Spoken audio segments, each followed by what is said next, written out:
아버님의 욕창을 아내가 어떻게 며느리인데도 그 마음을 가지고 다 욕창을 닦아주고 그렇게 간호를 하다가 온 가족이 보는 그 자리에서 아버님이 편안하게 눈을 감으셨습니다. 제가 그 얘기를 하는데 감동을 받았어요. 야, 요즘 세상에도 저런 며느리가 있구나. 본문을 근거로 하여서 양철신앙, 무쇠신앙 이러한 제목으로 우리 말씀을 나눌까 합니다. 요즘 모처럼 한국 영화계가 1000만 넘는 그 영화가 나왔더라고요. 소위 왕사남이라고 그러죠. 왕과 사는 남자가 많은 사람들의 관심을 끌고 있고 또 1000만 관객을 넘었다고 하죠.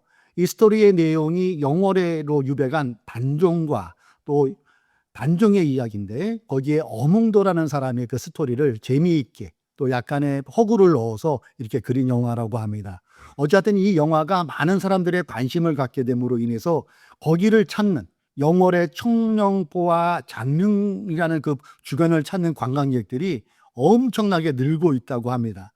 평일에는 조용했을 그 영월 땅에 이 관광객들이 오므로 지역 시장도 살아나고 음식점도 활기를 띠고 있어서 지역 경제에 많은 도움을 주고 있다고 뉴스에서 보았습니다.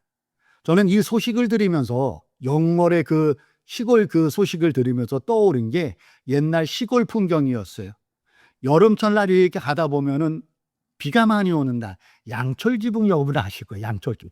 따다다다다 소리 나잖아요. 비가 오면 요란하죠. 예, 밤에는 잠을 못 이룰 정도로 그 양철 지붕의 소리가 대단합니다. 내가 양철 지붕이다 이런 존재감을 드러내듯이 그 소리가 굉장히 요란했던 기억이 납니다. 소리가 엄청 커요. 반응도 빠릅니다. 존재감이 있어요. 그러나 이 양철 지붕에 또는 양은 냄비의 그 단점이 뭐냐면 빨리 식는다는 거죠. 양은 냄비 같은 거는 밥은 빨리 돼도 빨리 식는 거예요. 그리고 충격 앞에서는 이 양철이 잘 휘어진다고 합니다. 요란한 것 같지만 오래 견디는 깊이는 약한 게 양철의 특징이지요. 이와 반대로 여러분 시골 부엌의 아궁이에 있는 그 무쇠 가마솥 보신 기억 나실 거예요. 무겁죠. 겉보기로는 아주 투박해요. 요란하지도 않습니다. 처음부터 금방 달아오르지도 않아요. 그러나 한번 제대로 달궈지면 그 열이 오래 간다는 거예요. 그 안에서 밥이 익어가고 누룽지가 생기고 숭늉이 우러납니다. 시간이 지날수록 깊은 맛이 낸다는 것이지. 무쇠는 요란하지 않아요. 저는 이 양철과 무쇠를 떠올리면서 우리의 신앙생활도 이러하지 않을까. 양철 같은 신앙인이 있고 무쇠 같은 신앙인이 있지 않을까 하는 그런 생각을 해보았습니다. 그리고 오늘 본문에서 이 요한의 모습을 통하여 양철 신앙과 무쇠 신앙의 극명한 차이를 본문은 말씀해 주고 있다는 얘기지요. 예수님께서 십자가에 달리셨습니다. 그 주변에 누가 있었습니까? 오늘 성경에 보니까 예수님의 육신의 어머니와 또 몇몇 여인 그리고 예수님의 제자는 유일하게 요한이 남아 있었음을 보게 돼요.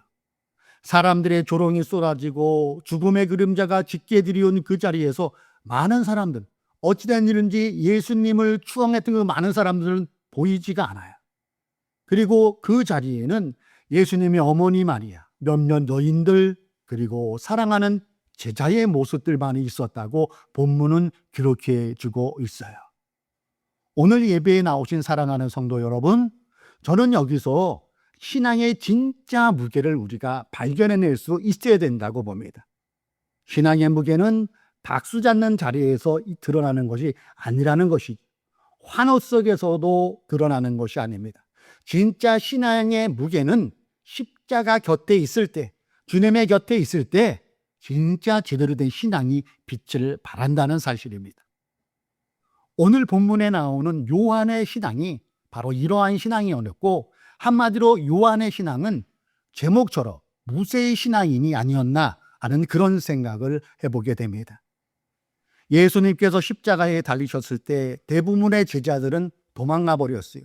내가 주님을 배반하지 않겠다고 했던 장담했던 베드로도 주님을 부인하면서 그 자리에 없었습니다. 다 뿔뿔이 흩어졌어요. 그런데 요한만이 그 자리에 예수님의 육신의 어머니 마리아와 몇몇 여인들과 함께 그 자리를 지켜냈다는 거예요. 가장 슬픈 자리죠. 가장 위험한 자리이고 가장 수치스러운 자리가 그 자리였을 수도 있어요.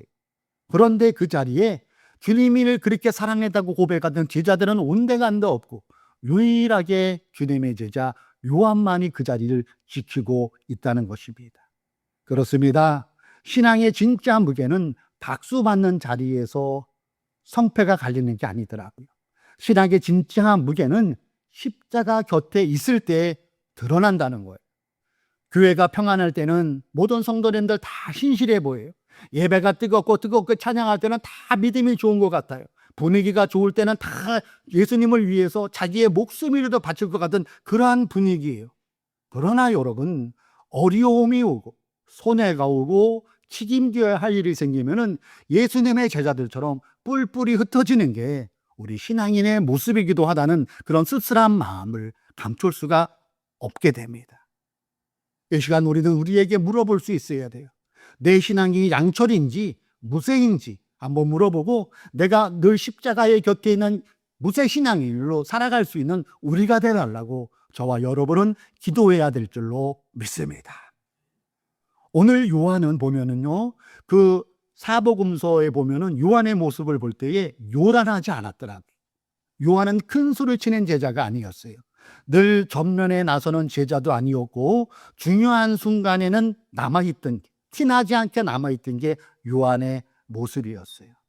자, 이 무쇠신앙 같은 요한을 우리가 마음속에 달고 예수님께서 십자가에서 온갖 고통 속에서도 그의 육신의 어머니에게 한 말, 그리고 요한에게 한 말을 한번 주목해서 보자고요. 사도 요한, 그가 어떻게 주님의 말씀을 따랐는지를 한번 살펴보면 좋을 것 같습니다.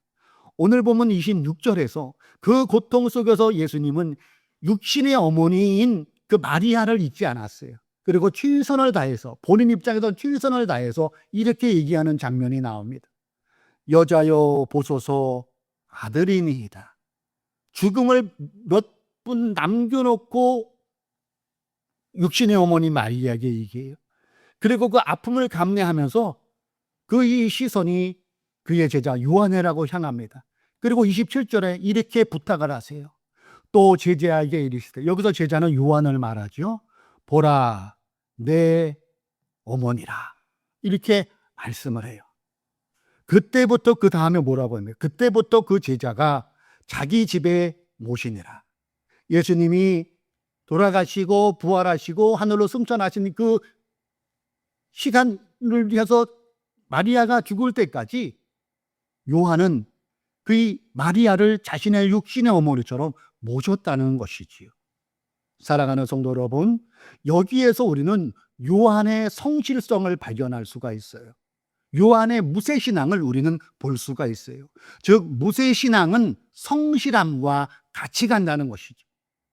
요한은 그 순간만 눈물을 흘린 제자가 아니었어요.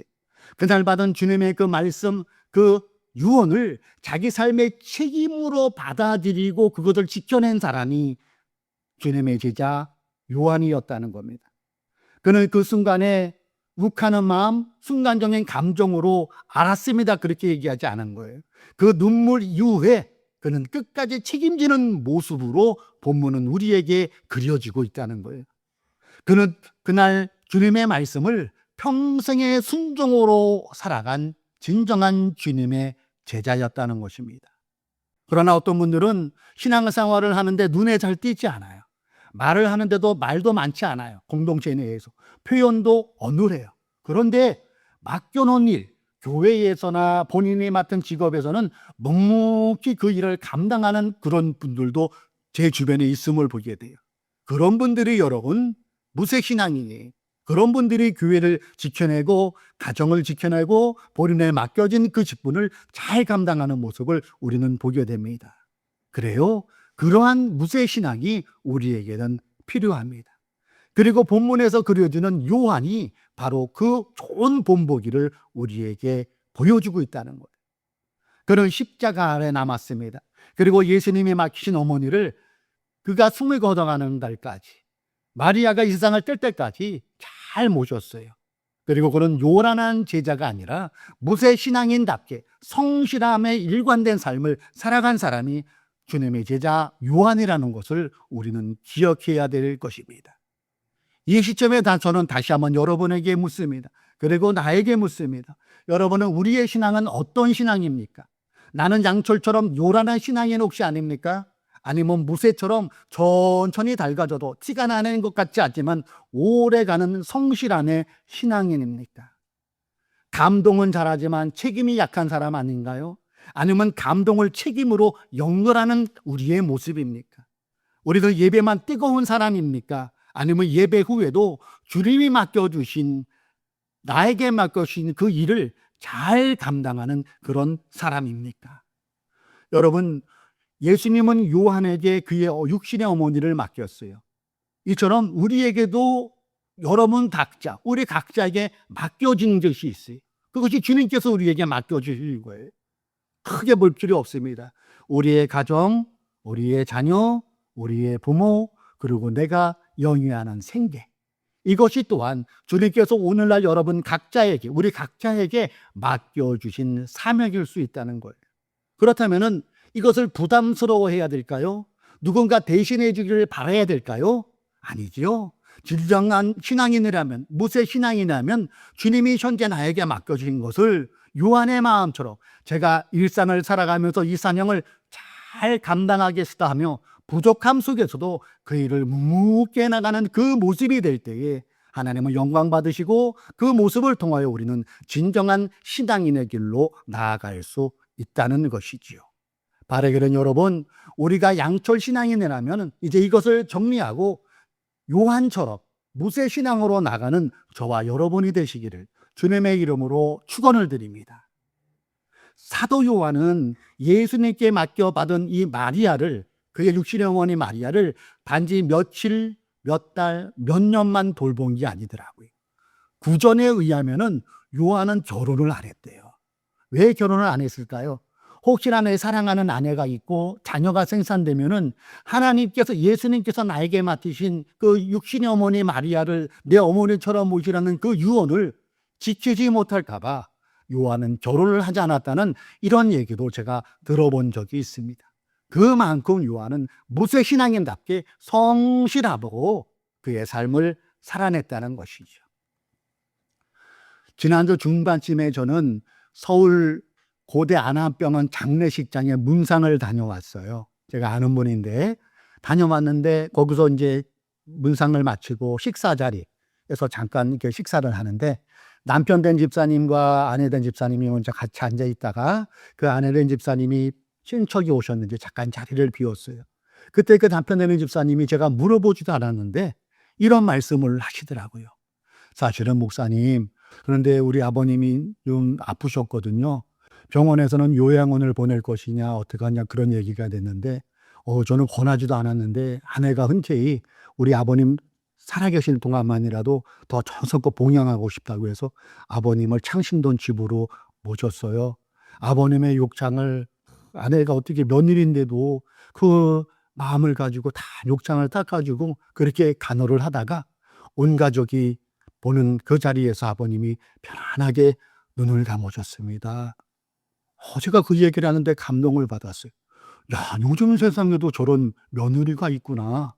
그런 감동을 받았어요. 그러면서 떠오른 게 요한의 모습이었어요. 오늘날에도 예수님의 제자 요한이라는 또 하나의 요한이 어딘가에는 있구나. 이 생각과 더불어 떠오른 인물이 구약 성경에 나오는 룻기에 나오는 룻이었어요. 룻은 그의 어머니 시어머니 나오미를, 과부된 시어머니 나오미를 정성껏 봉양했어요. 그 결과 정성껏 자기가 맡긴 그 성실함으로 나갈 때 오늘 요한은 우리가 아직도 기억하고 본받고 싶은 그런 축복의 사람이 되어 있어요. 더 나아가 룻은 그의 어머니를 잘 봉양함으로 굉장한 축복을 받았음은 성경은 기록하고 있다는 얘기예요. 이 남자 집사님의 간증을 들으면서 제가 내려오면서 이런 기도를 했어요. 하나님, 요한에게 임한 그 축복, 또 룻에게 임한 그 축복이 우리 집사님 가정에도 임하게 하여 주옵소서. 이런 기도를 저절로 하게 되면서 감동을 받으며 강릉으로 내려온 지난 주간이었습니다. 그렇습니다, 여러분.